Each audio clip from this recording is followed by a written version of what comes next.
A long time ago, philosophers started to develop mathematics. They probably never imagined that one day a simple calculator could solve geometry problems for us.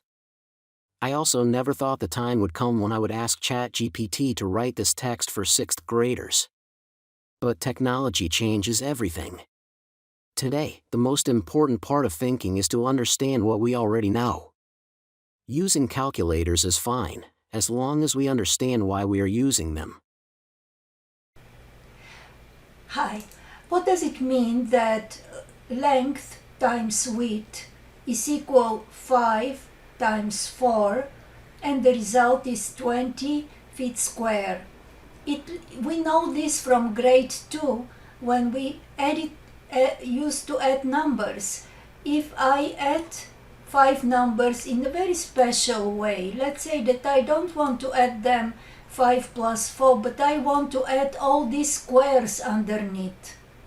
And if I add all the squares, I will have 5 plus another 5 plus another 5 plus another 5.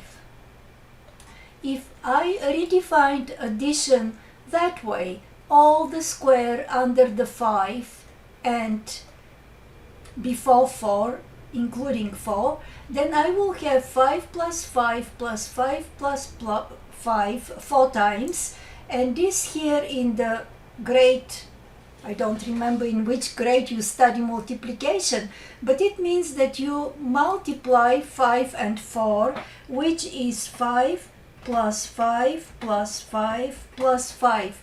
With other words, area under the two numbers, one of which represents the length of the rectangle and the other the width of the rectangle.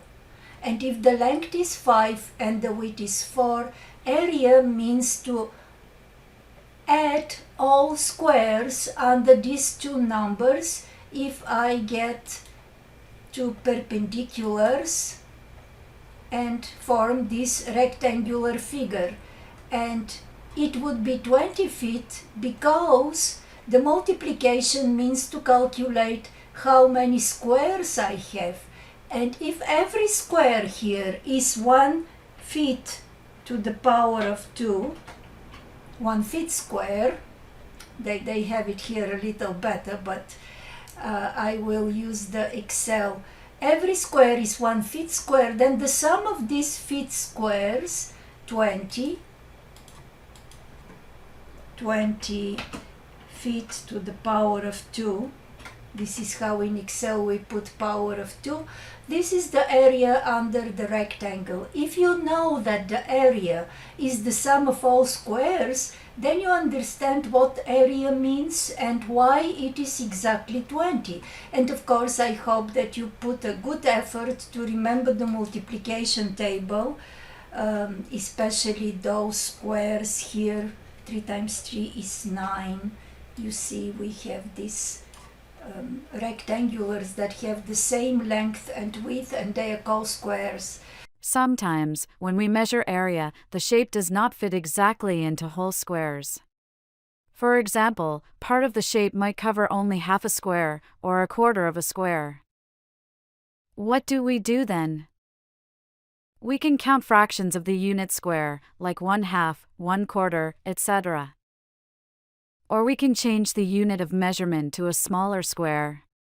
For example, instead of using 1 centimeter times 1 centimeter squares, we can use millimeter squares.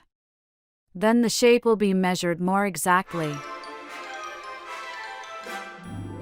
A calculator can find areas, volumes, and many answers. But the real question is, do we understand what those answers mean? A calculator is useful only when we ask good questions. We don't use it just for grades, but to learn, to explore, and to make life better. Remember, even the old philosophers asked, what does this mean, and how do we know it?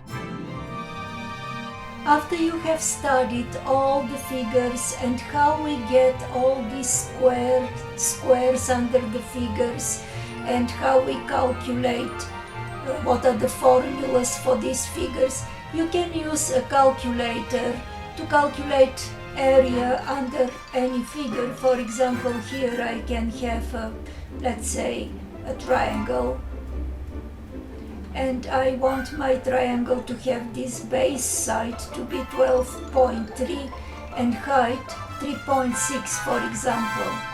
And then I will ask the calculator to find this area. As far as you know what you are doing, it's fine to do it with a graphing calculator, because it shows you the whole figure, it shows you the angle and everything. Let's say we have a trapezoid, and I put for this trapezoid the base 1 to be 1.6, the base 2 to be 0.8, and the height to be 3.6 centimeters. It's very important what unit you use. And then you click calculate the area, and the calculator is giving area 4.32 centimeters square. It's very important to look and to be able to do it yourself for the test. Have a very good day.